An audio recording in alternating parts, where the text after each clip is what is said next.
Okay, so I wonder if you might talk a little bit about the minimum wage or living wage standards in the U.S. and how these standards have been important in U.S. history. Yeah. They have been important, but I will have to say that throughout history they've also been very contentious. So that really is kind of a point that I want to make. And at one point in time I would like to discuss really how the minimum wage even came into being in the first place. So I might as well go ahead now, Sure. And then we can use that kind of understanding to move forward in the discussion.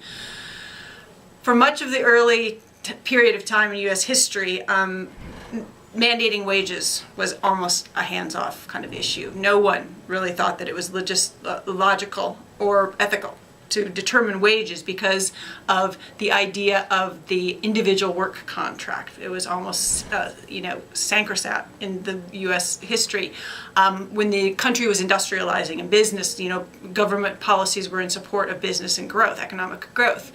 The crisis of the Great Depression was a period of time, even though there had been discussion about minimum wages during the 1920s when there was a fair amount of poverty, the Great Depression was finally what I would say kind of the tipping moment that people said, we cannot let people go on offering subpar wages where people are actually so destitute that they cannot even survive. In a certain sense, it was a combination of human need, but it was also the issue of the national need. And it was that there was a class of people that were becoming so poor that they were going to become public charges. So, kind of in this social gospel, this idea of lifting people up. But in 1935, I'll just go through this very quickly, the National Industrial Relations Act had been determined to be unconstitutional because what it had done is determined wages and working hours. There was a question about that as far as interpretation of the U.S. Constitution, the Commerce Clause, whether or not government could, that was an area that government could legislate. So in 1935, as the NIRA was being found constitutional, the Wagner Act was right behind it, kind of trying to make stronger arguments for the rights to representation and the right to unionization. But so too, a few years later, was what was called at the very beginning the Wages and Hours Bill. It came down to us as the Fair Labor Standards Act of 1938, but with it, the argument was finally made that if people weren't getting paid a minimum for survival, that it was going to be a very big burden on the country overall. So that argument, and really legislatively, the argument was made that it was a necessity for the government to step in, kind of overcoming this inhibition about the Commerce Clause, and to mandate that a certain wage, you could not pay a worker below a certain wage. Primarily, the argument was for the continuing of capitalism in a certain sense. So what it was consumerism. They were afraid that people weren't going to be able to buy American goods. So if you kind of keep that in mind, as well as the contentious ideas that were surrounding it, maybe the minimum wage and the fights over the minimum wage makes a little more sense as we move through time. Because not only was the minimum wage kind of a questionable issue in U.S. policy, and not only was it a hard fight, really, to get even this passed as far as consumerism was concerned, bolstering consumerism, but it was always at the behest of the legislature to decide when and if the minimum wage was raised over time. So it is a constant public debate that keeps going through time. And at periods of time, in the 1960s, for example, the minimum wage actually went up to a fair degree. The problem is, after that, after 1970, there was, again, more of this kind of question whether or not the minimum wage should be raised. And along with stagnating wages overall, we see this kind of debate again over whether or not the minimum wage should be raised. In the 1990s, when it was finally raised, it really had fallen drastically below proportionally what it was in the 1960s and what it was even in theory earlier on. So right now we're having another big debate about whether 825 or 87 The federal? 725. Okay, yeah. Can be raised, the forecast, especially with President Obama, $10 an hour. It really is that kind of question of jumping this gap that has been fallen far behind throughout U.S. history.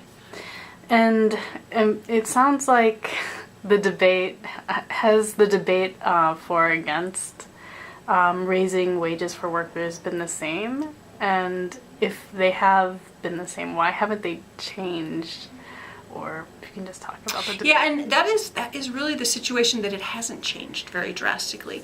There was always kind of classes of workers that it pretty much their worth, their productivity was mandating where the wages would go, and a lot of that came into what is called kind of either fictionalized or real the labor management accord that came in the 1950s, which was workers, if you work hard and you help your company make a profit, this is especially came out of the automobile industry, but a lot of manufacturing, if your company is showing a profit, there will be in your contract, sometimes it was even in there, that they could actually raise wages on account of that. But the other people that were down there at the minimum wage were the people that were working, women that were working in the laundry, primarily women who were working in food service, in the restaurant business, sales girls, retail clerks. Some of these people that were really not at the behest of some kind of productivity. You could argue sales, but I think in a certain sense this historical trajectory has come down to us because they're outside of the radar. So there are groups of people that it's unhinged really about profitability, and it is unskilled labor, so they say, replaceable labor, especially with the rise of fast food industry that has kind of taken the skill, they've tried to take the skill out of the work they do only by mandating exactly every step that they have to take along the production process. Somehow these people, in a sense, are left in a different category of workers. And I think that is the category of workers that we're talking about, particularly today, that are particularly vulnerable as they have been through history. So in a certain sense, you hear a repetition of these same arguments. They would always say that they were young girls who did not have a family that were working for what was called back in history pin money, fun money to play with. You hear that same argument repeated, that it's young children, they might be in high school, they might be just working for a little bit of to buy their electronic toys or something, but it's not true. Those are oftentimes people that are raising families, and it really is kind of a very dangerous myth that has come down to us, I think, through history, that is still, unfortunately, very alive and well. And if the question is, why hasn't someone kind of countered this and overcome it, the voices are there.